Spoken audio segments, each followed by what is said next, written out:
നിങ്ങളുടെ ഇഷ്ട പരമ്പരകൾ എക്സ്ക്ലൂസീവായി സൺ നെക്സ്റ്റ് ആപ്പിലൂടെ തികച്ചും ഫ്രീ ആയി ഇപ്പോഴേ ആപ്പ് ഡൗൺലോഡ് ചെയ്യൂ. എന്നാലല്ലേ പരിഹാരം ഉണ്ടാക്കാൻ പറ്റൂ. പോട്ടെ മോനെ, ഇനി അവള് ശ്രദ്ധിച്ചോളൂ.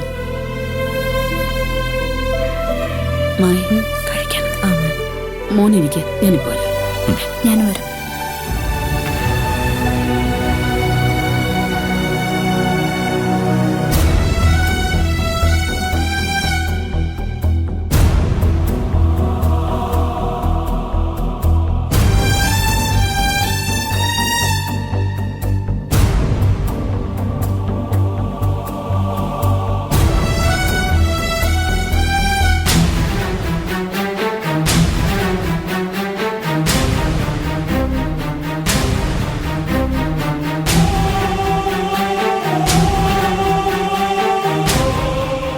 മോളെ, നീ ആരെയും വിളിക്കുന്നേ?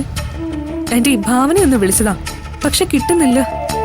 നീ എന്തിനാ അവളെ വിളിക്കാൻ പോകുന്നേ? ആരോടും പറയാതെ പോയതല്ലേ, ഇനി അവിടെ തന്നെ നിന്നാ മതി. എന്താ എന്റെ ഇത്? ഭാവനയില്ലാതെ സൂര്യ ഇവിടെ നിൽക്കുവോ? അവളതിന് എന്നാ ഈ വീട്ടിലേക്ക് വന്നത്? അതുവരെ അവൻ ഒറ്റയ്ക്കല്ലേ ഈ വീട്ടിൽ കഴിഞ്ഞത്. അതുപോലാണോ ആന്റി ഇപ്പൊ ഭാവന സൂര്യയുടെ ഭാര്യയല്ലേ? വെറുതെ ഭാര്യ എന്ന് പറഞ്ഞാ പോരല്ലോ, എല്ലാ അർത്ഥത്തിലും ഒരു ഭാര്യ ആവണ്ടേ? മനസ്സിലായില്ല. ഒരമ്മയാവാൻ കഴിയാത്ത ഭാര്യയല്ല എന്റെ മോന് ഭാര്യയായിട്ട് വേണ്ടത്. ഞാനവനെ അത്ര കഷ്ടപ്പെട്ടാ വളർത്തിയത്.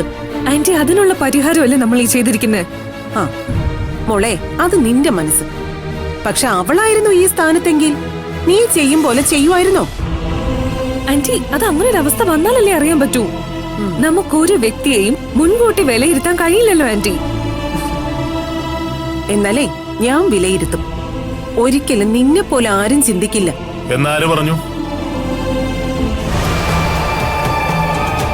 അപ്പോ ഭാവനയുടെ അനിയത്തി ഭാമ തയ്യാറായതോ?